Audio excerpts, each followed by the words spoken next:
आज हम आ रहे थे तो जहां पर हम होटल में ठहरे, मीडिया के लोगों ने हमसे पूछा कुछ बोल दीजिए। हमने कहा क्या सवाल है तुम्हारा?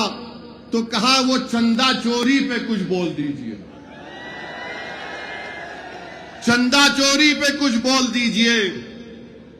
मुझे याद है कि सुप्रीम कोर्ट ने अपने जजमेंट में कहा था कि 6 दिसंबर 1992 को जो हुआ वो एग्रेगियस एक्ट है, ये सुप्रीम कोर्ट ने कहा था। अब मुझसे पूछा गया कि बताओ आप इस पर आप क्या कहेंगे, तो मैंने इतना ही कहा अगर ट्रस्ट में गलती हो गई, उस ट्रस्ट में एक मुसलमान को तुम मेंबर बना लेते और बाद में जब यह घोटाला सामने आया तुम उस मुसलमान को ले जाकर एनकाउंटर कर देते, बुलडोजर से उसका घर तोड़ देते, केस क्लोज्ड। चंपक तो मजे में है, चंपक अभी पूरे चंपक मजे में है।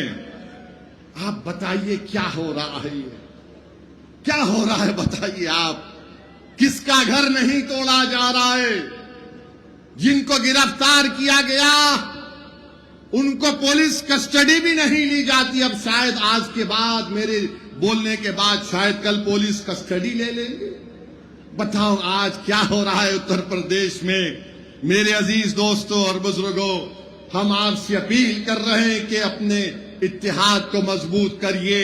और ये बीजेपी आरएसएस वालों से हम पूछना चाह रहे हैं, ये चंपक आपका लाडला है या नहीं है, बताओ हमको। और हमको बोलते ये पाकिस्तानी है, ये जिहादी है, ये बांग्लादेशी है। तो ये राम माधव जाकर पाकिस्तान से ट्रैक टू डिप्लोमेसी कैसा कर रहे हैं आरएसएस के? वो पाकिस्तान जिसने पहलगाम में भारत के 26 लोगों को गोली मार दी थी, वो पाकिस्तान जिसकी सपोर्ट पर दिल्ली में लाल किले पर सुसाइड बॉम्ब के जरिए 50 लोगों की मौत हुई, जिसमें हिंदू मुसलमान मारे गए। बोलो बीजेपी वालों, बोलो भारत के प्रधानमंत्री, कैसे राम माधव जाकर बात कर रहे हैं? अगर बात करने वाले का नाम राम माधव जो आरएसएस के नहीं होता, ओवैसी होता, तो टीवी वाले आसमान को सर पे उठा लेते थे। कैसा तुम पाकिस्तान से बात करे? अरे हमको पाकिस्तान से क्या लेना देना। हमारे बुजुर्गों ने उस वक्त पाकिस्तान का रुख नहीं किया, हमने भारत को अपना सरजमीन माना और मानते रहेंगे इंशाअल्लाह ताला। तुम जुल्म करते जाओ मगर याद रखो हम इस जमीन को नहीं छोड़ने वाले हैं।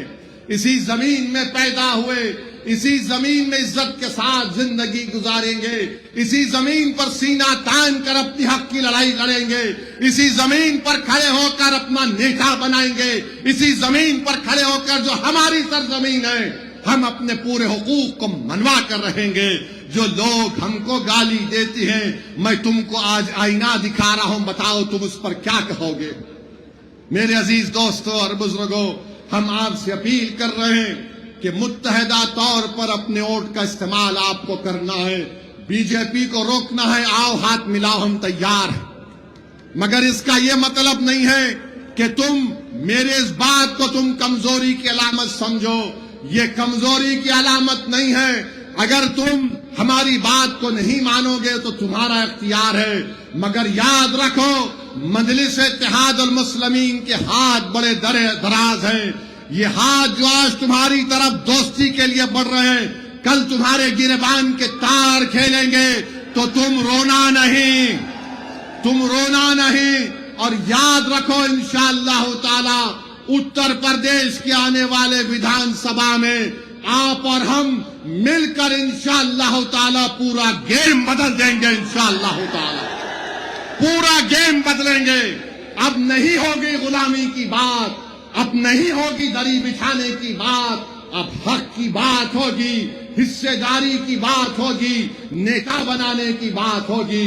तो मेरे अजीज दोस्तों और बुजुर्गों, यही बात हम आपके सामने इखलास के साथ आपके सामने रखने आए थे।